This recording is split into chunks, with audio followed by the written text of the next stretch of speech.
In this video, we are going to prepare a sensitivity analysis, a simple form. They can get very complex and very elaborate, but this is to get you started, like an introduction to it. Okay, so what you see on the screen, it's a setup of the scenario we're going to talk about, which is the sale of frozen catfish. So the project has this information. The land will cost $250,000. Then you have the building costs, the type of depreciation we're going to follow, and well, we have the table there with the percentages for depreciation, the schedule. And we're only going to do the first 5 years. We are using the 20-year schedule, but we're only going to calculate for the next 5 years. If you were to go further, then you just keep on following the schedule. Right now, the life of the project is 5 years, and that's why we stopped at 5 years. We are estimating that the terminal value of land, that's how much you can sell it for at the end, of $350,000. Terminal value of the building and equipment. The expected sales on the first year, the price per pound they're going to be able to sell it, sales growth rate, the variable cost percentage as a percentage of sales, fixed cost, tax rate, and the weighted average cost of capital. Okay, so let's go ahead and set up the calculation under that scenario. And then we will talk about how we can do the sensitivity analysis with those numbers. So let's set up, it's going to be about cash flows because we want to know the net present value of the project. So we're going to have to calculate the cash flows. And then we modify it accordingly. Okay, so the initial outlay of the project, what do we have? Well, we have to, they put a negative because that's going to be a cash outflow. So it's going to be a negative. So we're going to pay for the land and the cost of the building and equipment. So $650,000 will go out as a cash outlay. All right. Then let's talk about year one. So on year one sales, we go ahead and take the first year cash flow sales in pounds times the price per pound. And we expect 500,000 to come in sales. Now for year two, we have the 500,000 from year one, and we're going to grow it by multiplying it 1 plus the growth rate, expected growth rate.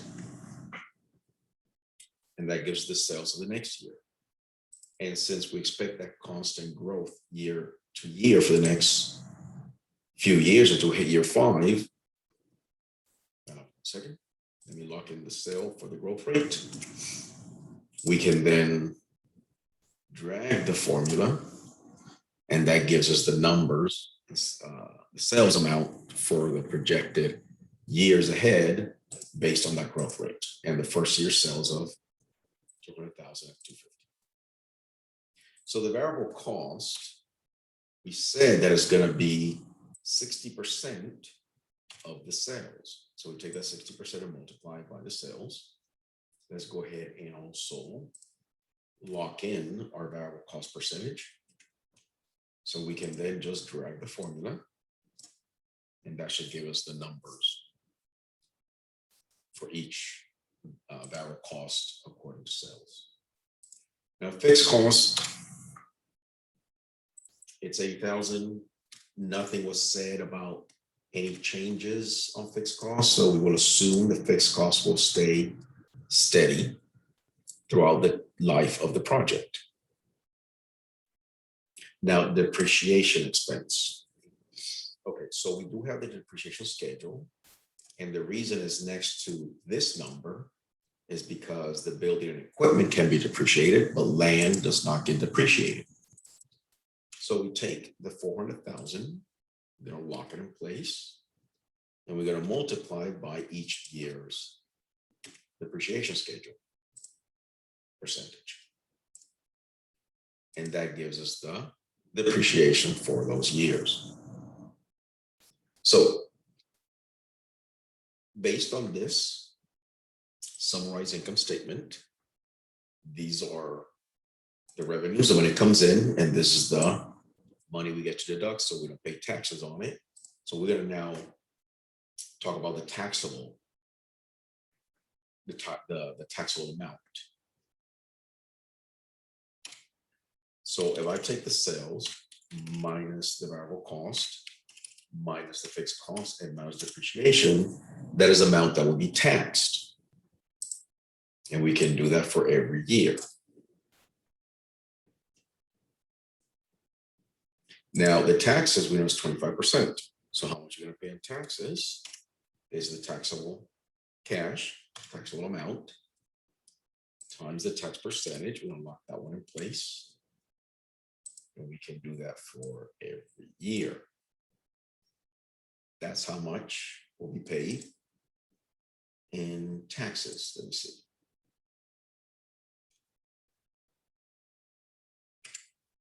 Correct. Okay. So everything looks good so far.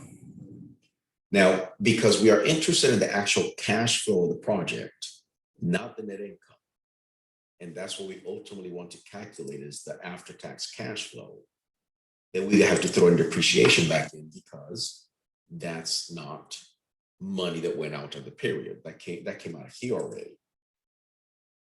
And what we have is taxable amount minus taxes that will give you net income. But to get the actual cash flow, we add in depreciation. So what we do, we'll just put that number there. And in this case, we do the taxable cash flow minus the taxes you paid, add depreciation back in, and that is our actual cash flow of the project for the year. And we can do that for every year after that. I'm sorry, let's put in depreciation first also there too.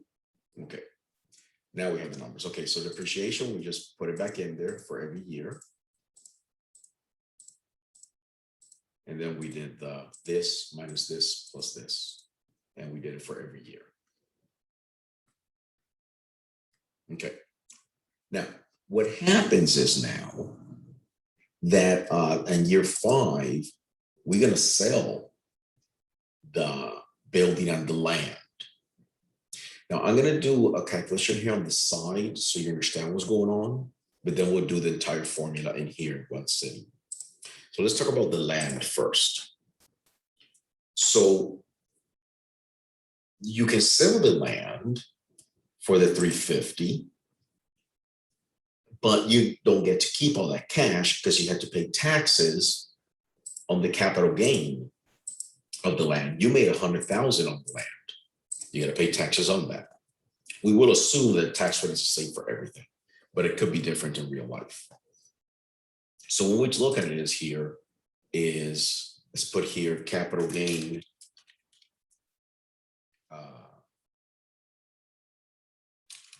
tax, or let's put here after tax cash flow after you pay the tax on the capital gain. So what happens is, okay, so I sold it for the 350. Hold on 1 second. Here we go. Okay, so I sold it for the 350. But I had to pay taxes on that 100,000. So the formula will dictate that I will take away the tax portion. So the capital gain, first I got to calculate the capital gain, which we know is 100,000, but formula wise will be the what you sold it for minus what you bought it for, and that gets multiplied by the tax rate. So that represents the capital gain tax, and this is what you sold it for. So you sell it minus taxes on capital gain, and that's the actual cash you get to keep.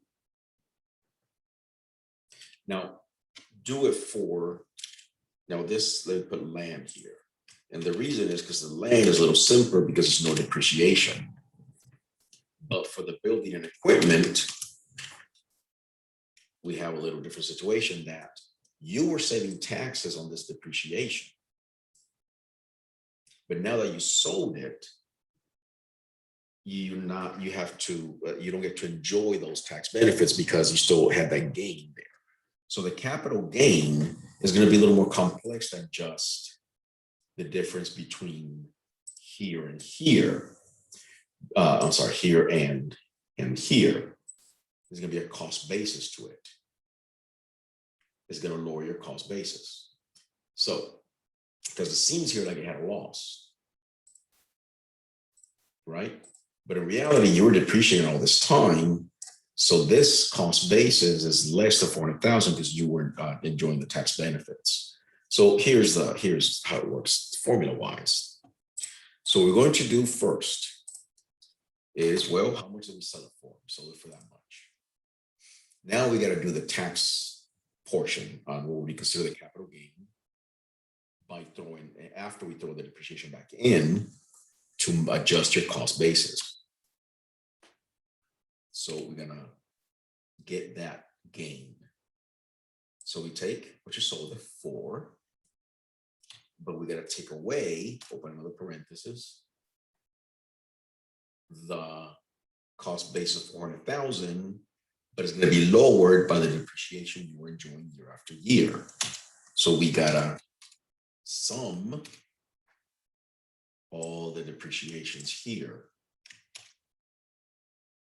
All right. And then we close that out. And we close everything else out because that has to be multiplied by the tax rate before we can take it away from the amount you sold it for. So again, what you're doing is the amount you sold it for minus the tax on any gains.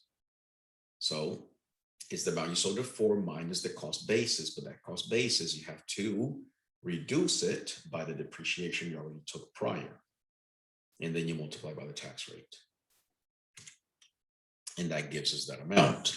At the end of the day, add those two, let's put that there. And that's the number that's going to go here. This 545,464 is the actual cash you get to keep after the sales and paying taxes. So when you sold it, 550,000 came in. But after you paid your taxes, 545 is what you kept. Now, what you notice is that then you did catch a tax break because it dropped too much. And that's why it's not, is less than the 25,000 you paid in taxes here, the difference over here. But that's another counting thing. So what we do is we put the whole thing together in here because we want it all in one place. So when we do the sensitivity analysis, it automatically updates. Okay. So what's the terminal cash flow and formula? Here we go. So we're going to do the land portion that we did earlier. So we take what you sold the land for minus the taxes you got to pay in capital gain, which is the sale minus the cost of land times the tax rate. Now remember, over here, we added these two numbers. So that first piece gives us that number here. Now we're going to add it to what we did here, which, going over it again, is what you sold it for minus the tax rate on capital gain or tax break on capital losses, which goes back to what you sold it for minus the adjusted cost basis, which is this, minus the sum of all the depreciation expenses that you took advantage of. And then we wrap up the parentheses so they're all in the proper place. And that portion gets multiplied by the tax rate. And if I punched everything correctly, we should get the same number. Notice that we do have the same number here that we have here.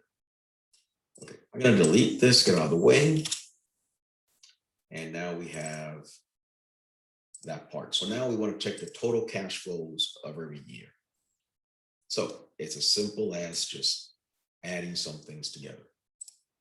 So, well, this one, it's only this cash outflow. We know that. Here, what we're going to do is any annual after-tax cash flow plus any other miscellaneous incidental cash flows that might have happened there, in this case, 0. But that's how we do it. So we can then just drag it. And those are our actual total annual cash flows